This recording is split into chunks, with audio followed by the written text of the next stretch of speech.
conserver la gestion des biens d'un enfant mineur, d'un incapable majeur, d'une personne handicapée. Alors, rappel sur les règles qui régissent le patrimoine de l'enfant mineur et du majeur incapable, et ensuite, voyons les personnes atteintes d'un handicap. Enfant mineur. L'enfant mineur n'a pas la capacité juridique pour gérer son patrimoine, et donc le patrimoine, eh bien, la gestion est confiée à son représentant légal, et le représentant légal dépend de la situation familiale. En principe, dès lors que l'autorité parentale a été confiée aux deux parents, père et mère, et dans certaines situations, quand il y a un seul parent, c'est le parent seul. Et quand, sous le régime de la tutelle, c'est le tuteur. Le majeur protégé, on a plusieurs régimes de protection qui vont dépendre de la capacité, en fait, de la protection de la représentant, de son degré de capacité du majeur. Donc on a le système le plus léger, l'habilitation familiale, la sauvegarde de justice, la curatelle et enfin la tutelle. Et deux mots sur les mandats de protection future. Mandat de protection future, à distinguer du mandat à effet posthume. Quelles sont les différences? Le mandat à effet posthume, les héritiers deviennent propriétaires de plein droit de la succession dès le décès et ils peuvent confier l'administration de ce patrimoine à un tiers. Mais vous voyez bien qu'on ne peut pas leur interdire de vendre, c'est simplement les actes d'administration. Alors que le mandat de protection future, dès lors que j'ai toute ma tête, je peux choisir un mandataire pour me représenter dans le cas où j'aurai une altération de mes facultés mentales ou corporelles et je ne pourrai pas pouvoir seul à mes intérêts, eh bien je vais pouvoir désigner par anticipation un mandataire. Alors, le mandat de protection future, on entend beaucoup parler. Eh bien moi j'écarte tout ça. Pourquoi? Parce que c'est très fragile, très très fragile. On distingue le mandat notarié, qui est un peu moins fragile que le mandat sous seing privé, mais voici la règle commune au mandat. Eh bien, une fois que je l'ai mis en place, je ne peux plus le révoquer. Le mandataire donc, ne peut plus renoncer à sa mission, mais il peut demander au juge des tutelles d'être déchargé. La responsabilité du mandataire peut être mise en cause pour mauvaise exécution, mais voilà, les pires choses qui touchent au mandat, c'est pas pérenne cette chose-là. Pourquoi? Parce qu'il y a plusieurs jurisprudences qui ont fait annuler le mandat dès lors que, par exemple, la personne à protéger était placée en curatelle ou en tutelle. Le juge peut suspendre les effets du mandat pour le temps d'une mesure de sauvegarde de justice.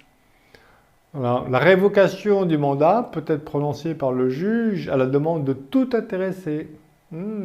Tiens. Et tout intéressé peut saisir le juge afin de contester la mise en œuvre du mandat. Voilà. Donc c'est très fragile. Et donc la société civile va supplanter le mandat, que ce soit que le mandat de protection future, le mandat post-mortem. En fait, vous savez, la société civile, c'est la fiducie. Tout le monde veut fiducie, fiducie, fiducie, fiducie. Il y en a une, la fiducie, c'est la société civile. C'est celle qui va gérer le patrimoine qui n'est pas détenu par un autre et qui va confier tous les pouvoirs à moi-même et puis je vais prévoir les gérants successifs. Voyez. Donc je vais créer la société civile avant la mise en place d'un régime de protection. Quand bien même le juge des tutelles viendrait à représenter par exemple un enfant mineur pour certains actes, notamment les actes de disposition, avec mes statuts à la royale, tout le monde vote chez moi. Mais le juge, il a des parts de dépréférence. Dans le cas, je prévois tout, tout, je ne sais pas, on verra, mais en principe, tout est prévu. Dans le cas où une personne viendrait à représenter un associé en dehors de l'autorisation statutaire, bien, les parts de cette personne qui serait représentée ne sont plus des parts ordinaires, mais ce seraient des parts de dépréférence de catégorie Y ou Z, encore pire, tiens. Voilà. Et donc le juge peut venir en représentation, mais il a un pouvoir de décision minoritaire. Donc de toute façon, ça ne me gêne pas encore. Ouais. Et puis tout va dépendre aussi de la rédaction de l'objet social, parce que plus l'objet social d'une société civile est large, plus on octroie au gérant, à la gérance, des pouvoirs. Donc il n'y a pratiquement plus de décisions collectives si les décisions du gérant, non seulement c'est gérer le patrimoine de la société, mais aussi prendre des décisions autres que la simple gestion. Exemple, monsieur et madame vivent en union libre, madame est anglaise, et ils acquièrent la résidence principale en indivision 50-50, c'était un couple dans les Ardennes. Le couple a des enfants, monsieur décède. Monsieur avait repris l'entreprise de son père. Les enfants héritent de la moitié de la résidence principale et madame est en indivision avec ses enfants pour l'autre moitié. Les enfants sont placés sous le régime de l'administration légale. Madame exerce seule l'autorité parentale, mais elle doit recueillir l'accord du juge des tutelles pour notamment vendre l'immeuble afin de trouver les ressources nécessaires pour revenir s'installer en Angleterre. C'est sûr que le juge ne lui donne pas son accord pour vendre la résidence principale, parce que là-bas en Angleterre, parce que le juge va s'assurer que les intérêts de l'enfant sont préservés, et comme en Angleterre, il n'y a pas de règle de réserve héréditaire, il ne va pas donner son accord. Alors, je rappelle qu'il est toujours opportun de prévoir, soit dans l'acte de donation, ce n'est pas le cas ici, mais dans un testament, notamment, d'écarter l'intervention du juge des tutelles et de nommer un administrateur tiers. Et l'administrateur tiers aurait été désigné madame dans les testaments. D'ailleurs, il est toujours utile de faire des testaments plutôt que d'attendre la dévolution légale. Pourquoi? Notamment pour ce fameux 384 pour écarter en cas de présence d'enfants mineurs, pour écarter l'intervention d'un juge. Non, mais aussi pour pouvoir renoncer à certains testaments. La renonciation, on peut renoncer à la succession, mais la renonciation à la succession, elle doit être totale, globale. On ne peut pas renoncer partiellement à une succession. Par contre, si on a des testaments, on va pouvoir renoncer. Je prends le cas d'une personne, des grands-parents riches, qui veulent transmettre à leur fille, déjà riche, et qui a un enfant mineur. Il y a tout intérêt à ce que le patrimoine soit transmis à l'enfant mineur. Ah oui, mais l'enfant est mineur. Justement, quand c'est petit, vous me connaissez maintenant, c'est un âge, ils sont mignons.